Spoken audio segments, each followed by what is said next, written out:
બારડોલી લોકસભાના ઉમેદવાર પ્રભુ વસાવાએ ચૂંટણી પ્રચારનો પ્રારંભ કર્યો।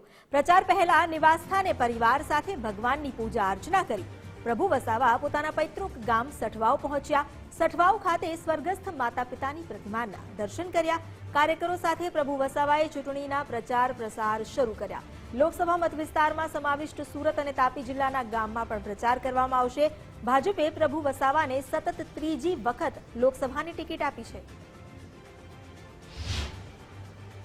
2024 લોકસભા ચૂંટણીનું રણસિંગુ ફૂંકાઈ ચૂક્યું છે ત્યારે ચૂંટણીની જાહેરાત પણ થઈ ગઈ છે ત્યારે તમામ રાજકીય પક્ષો દ્વારા ચૂંટણી પ્રચાર શરૂ કરી દેવામાં આવ્યા છે। ત્યારે હાલ આપ દ્રશ્યો જોઈ શકો છો, બારડોલી લોકસભાના ઉમેદવાર પ્રભુ વસાવા દ્વારા પણ આજથી ચૂંટણીના શ્રી ગણેશ સાથે કરી દેવામાં આવ્યા છે। સૌપ્રથમ પહેલીવાર તેમના નિવાસ સ્થાને ભગવાનની પૂજા અર્ચના કર્યા બાદ તેમણે પ્રચારના શ્રી ગણેશ કર્યા છે। આપણી સાથે બારડોલી લોકસભાના ઉમેદવાર પ્રભુદાસ વસાવા છે, તેમની સાથે વાત કરવાનો પ્રયાસ કરીશું। સાહેબ, આજથી વિધિવત રીતે પ્રચારના શ્રી ગણેશ કર્યા છે, શું કહેશો?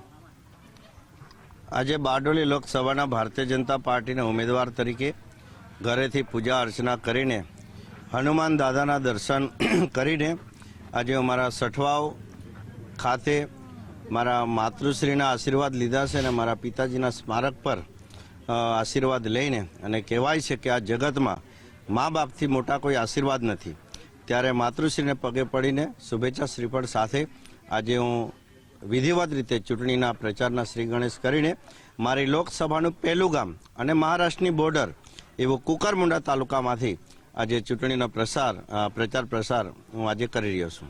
સાહેબ, પાર્ટીનો 4 લાખનો લક્ષ્યાંક છે, તમારો કેટલો છે?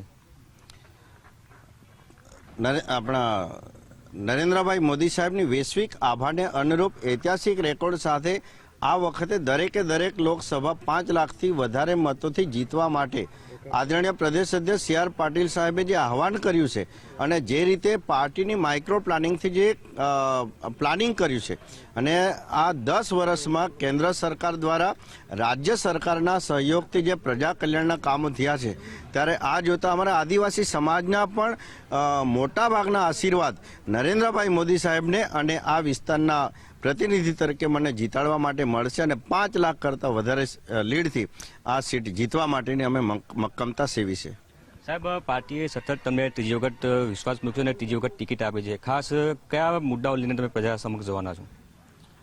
સાંપ્રત સમયની જરૂરિયાત પ્રમાણે યુવા, મહિલા, ગરીબ અને કિસાન જે દેશના વિકાસના 4 આધારસ્તંભ છે, સાંપ્રત સમયની પરિસ્થિતિ પ્રમાણે જે કંઈ નાના મોટા કામો આવે એ કરતા રહ્યા છે અને કરીશું, અને એવું એક પણ ક્ષેત્ર બાકી નથી કે જેનું કામ કરવાનું બાકી હોય, તેમ છતાં પણ વિકાસ એ જીવન પર્યંત રહેવાનો છે, ત્યારે એવા કામો જે આવશે એ કરતા રહીશું।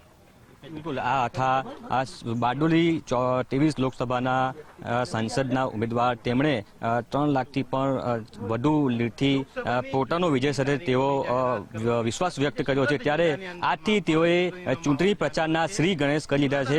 પોતાના નિવાસ સ્થાનેથી ભગવાનની પૂજા અર્ચના કર્યા બાદ તેઓ તેમના કાર્યકરો સાથે તેમના મત ક્ષેત્રમાં જે પ્રચાર પ્રસાર છે તેની શરૂઆત કરી દીધી છે।